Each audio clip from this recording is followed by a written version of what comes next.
Hola, ¿qué tal? Yo soy Diego Alejandro Gironas Crespo y este video es para ORL Comunidad. Hoy vamos a hablar sobre la intoxicación por plomo, pero vamos a ver una introducción primero. El plomo es un metal que se ha usado extensamente desde la antigüedad, porque todos tenemos un poco de plomo en el organismo, alrededor de 0,4 microgramos por decilitro.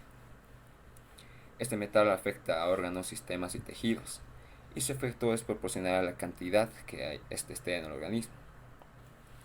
Sin embargo, los umbrales de toxicidad varían entre cada individuo.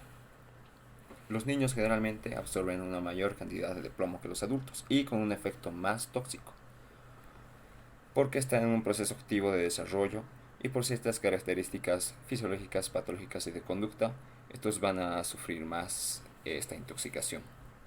Vamos a ver entonces en este video cuáles son los efectos que tiene el plomo sobre el organismo. Continuamos entonces diciendo que el plomo es un metal blando, gris azulado, estable y resistente a la corrosión. Sin embargo, cuando forma parte de tuberías, conexiones o soldaduras, en presencia de agua ligeramente ácida, puede contaminar al agua potable. El plomo no conduce bien la electricidad, posee una temperatura de fusión baja, por lo que se lo utiliza en algunas partes de las instalaciones eléctricas como fusible, pues cuando la carga eléctrica excede un nivel predeterminado, se funde e interrumpe la transmisión eléctrica. Este metal también ofrece protección contra la radiación, por lo que se emplea en mandiles de trabajadores de la salud y en las paredes de los salones de diagnóstico y tratamiento radiológico.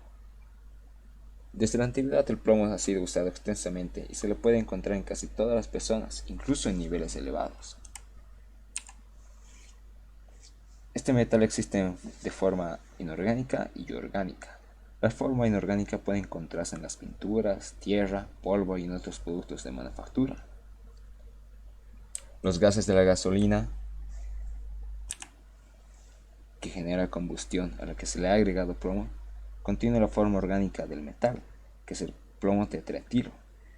Nuestro cuerpo absorbe de esta forma más fácilmente, por lo que resulta más tóxica que la forma inorgánica. Sin embargo, con la eliminación del plomo de la gasolina en la mayoría de los países, la contaminación con la forma orgánica del plomo se limita a casos de contaminación ocupacional. En cuanto a las fuentes de contaminación, la contaminación con plomo está asociada con la presencia de pintura que contiene plomo en construcciones viejas, con lugares de trabajo que usan plomo con agua potable, comidas, bebidas que están contaminadas con esta. También está presente en cosméticos, en la tierra, el polvo, agua y en el aire de las cercanías de minas y fundiciones. El plomo también puede contaminar productos que normalmente no contienen este mineral, como las comidas, agua o el licor. Esta contaminación puede ocurrir durante la producción, embalaje o almacenamiento de estos productos. Por ejemplo, las raíces del vegetal pueden extraer el mineral del suelo o el mineral en la atmósfera puede depositarse en las hojas de los vegetales. O ya los equipos de cortar o moler pueden estar contaminados. Las pinturas que se utilizan en las latas o cerámica, cristales en los que se envasa el producto pueden contener plomo. El plomo también se usa en baterías, radiadores, automóviles, en celulares, pintura de puentes, computadoras, productos de plástico, joyería, cerámica, cristales y en una gran variedad. En cuanto a la absorción del plomo, depende del estado de salud, nutrición y edad de la persona. Los adultos generalmente absorben 20% del plomo que ingieren y casi todo este plomo es inhalado. La mayor parte del plomo que ingresa al cuerpo es excretado por la orina a través de la bilis por las heces. La ingestión del plomo contaminado o de alimentos, agua o alcohol contaminados es la forma más común de ingreso del plomo al organismo. Los niños absorben una proporción mayor que los adultos. La inhalación es la vía de ingreso más común en personas que utilizan el metal en forma ocupacional. Pero, ¿qué pasa con el plomo que no es excretado? Pues este permanece por tiempos prolongados y se intercambia entre tres compartimientos, que son sangre, huesos y los dientes, que contienen casi la totalidad del plomo, y en otros tejidos como el hígado, riñón, pulmones, cerebro, vaso, músculos y corazón. Pero está principalmente en sangre, huesos y dientes. Comparado con los adultos, los niños absorben más el plomo que ingieren. Los niños a menudo se colocan las manos y los objetos en la boca, ingieren más tierra, polvo, contaminado. Además, muchos niños tienden a comer productos no alimenticios. Su frecuencia respiratoria es más alta, por lo que respiran más volumen por kilo de peso. Y como son más pequeños, están más cerca del polvo del aire contaminado con el plomo, así como con emisiones del subsuelo. Mientras menos edad tienen, el intestino absorbe más plomo, 5 a 10 veces más. Y esto empeora si es que el estómago de estos está vacío. La absorción intestinal del plomo en niños aumenta en casos de deficiencia de hierro, calcio y zinc, que son condiciones un poco comunes a veces. Todas estas condiciones favorecen a un mayor riesgo de toxicidad en los niños. En este cuadro podemos ver cómo se les ha hecho un examen de plomo en sangre a niños que estaban justo cerca de una fundición y se evidencia cómo tienen niveles altos de plomo en sangre, superando los 15 microgramos por decilitro, lo que puede ser ya peligroso para su salud. Con esto pasamos entonces a hablar con el plomo en niños. Se recomienda que niños con un nivel de 10 microgramos por decilitro de plomo en sangre requieren acción inmediata. Se indica que todos los niños que viven en zonas reconocidas como riesgo alto de intoxicación tengan pruebas de sangre y que sus niveles de sangre se mantengan bajo 10 microgramos por decilitro, porque varios estudios han demostrado alteraciones neurológicas y de conducta aún a niveles más bajos que estos. La sangre solo lleva una pequeña cantidad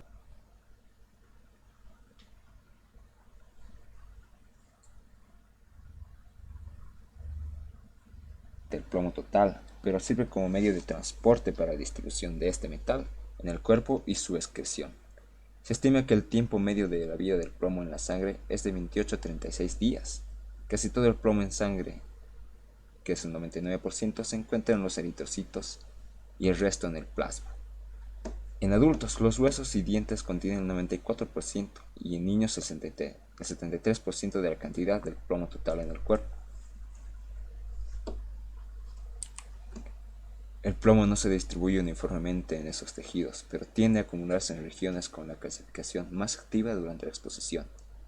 En los niños el plomo tiende a acumularse en el hueso trabecular, mientras que en los adultos se acumula en ambas, cortical y trabecular. Pasando ya a los efectos del plomo. El plomo afecta a todos los órganos y sistemas, actúa como agonista y antagonista de las acciones del calcio y se relaciona con proteínas que poseen los grupos sulfidrilo, amina, fosfato y carboxilo. El nivel sanguíneo de plomo materno aumenta el riesgo fetal y de alteraciones neurológicas en los recién nacidos. Los embarazos con niveles elevados de plomo en la sangre tienen un riesgo mayor de partos prematuros, abortos espontáneos, muertes fetales y de recién nacidos con bajo peso para su edad gestacional.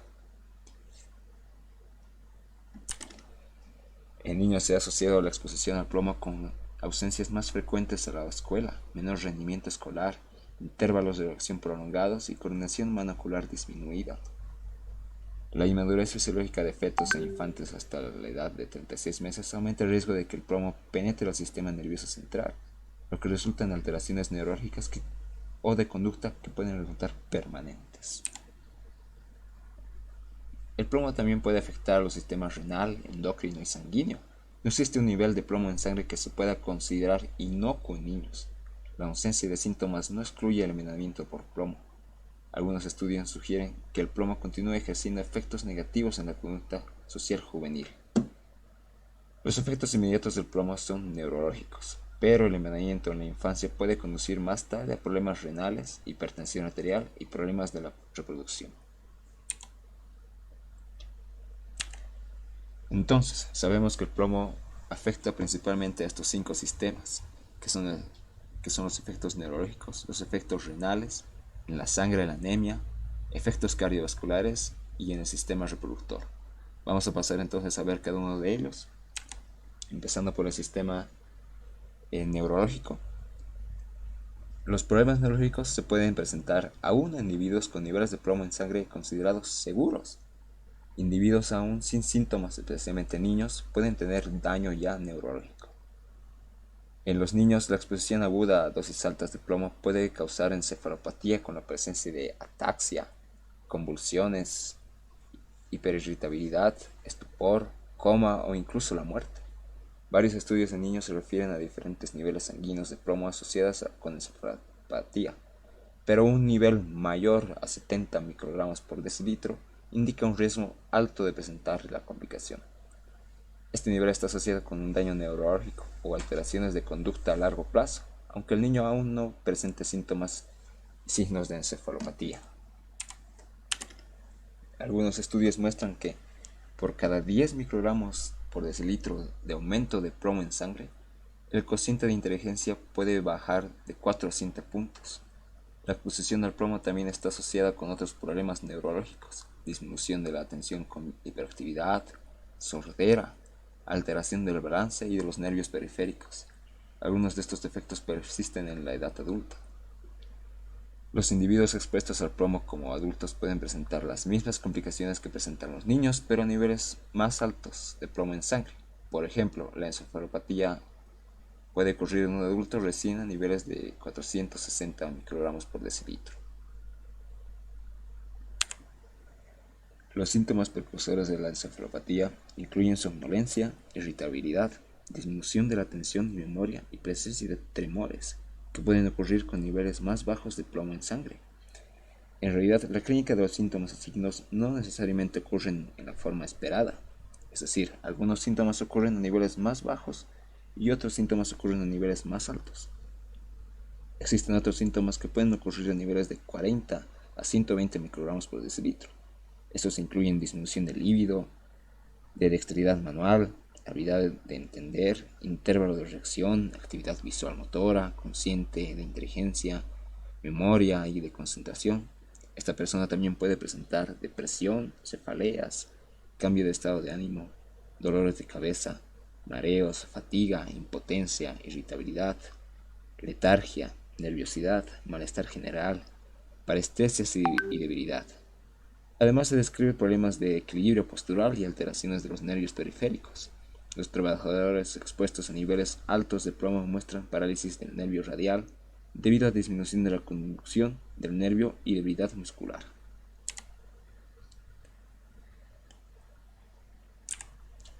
Aquí vemos un cuadro con signos y síntomas de una exposición continua al plomo. Como mencionamos, exposiciones muy bajas, disminución de memoria, aprendizaje consciente, inteligencia, habilidad verbal. A una exposición leve ya presenta parestesias, mialgias, fatiga leve, irritabilidad, letargia. En una exposición moderada aparecen ya las artralgias, fatiga general, dificultad de concentración, cansancio muscular, tremor. Y exposiciones altas ya aparecen síntomas como parestesias, parálisis, la temida encefalopatía que puede causar convulsiones, alteraciones de la conciencia, coma e incluso la muerte. En cuanto a los efectos renales, la severidad de la exposición al plomo se relaciona directamente con los efectos en el riñón. Una exposición severa por un periodo breve se asocia con alteraciones reversibles de la función tubular proximal. La glicosuria, aminosiduria, hiperfosfaturia. Sin embargo, exposiciones continuas o repetidas pueden conducir a nefropatía crónica, una nefritis intersticial que generalmente ya es irreversible. En cuanto a los efectos que producen la sangre, nos puede provocar una anemia. La presencia del plomo disminuye la producción del núcleo M, lo que afecta la habilidad del organismo de producir hemoglobina. El plomo puede causar dos tipos de anemia, a menudo acompañados de inclusiones basófilas de los eritrocitos jóvenes, como vemos en estas imágenes. Una exposición severa aguda se asocia con la anemia hemolítica. La anemia no es una manifestación temprana de la intoxicación del plomo, solo se hace evidente con exposiciones altas y prolongadas, es decir, crónica. En cuanto a los efectos cardiovasculares, se asocia mucho a la hipertensión, pero bueno, sabemos que la hipertensión arterial está relacionada con varios factores de riesgo. Entre estos están la edad, el peso corporal, la dieta, la actividad física, etc. Sin embargo, la exposición al plomo puede ser otro de estos factores que contribuye al desarrollo de la hipertensión.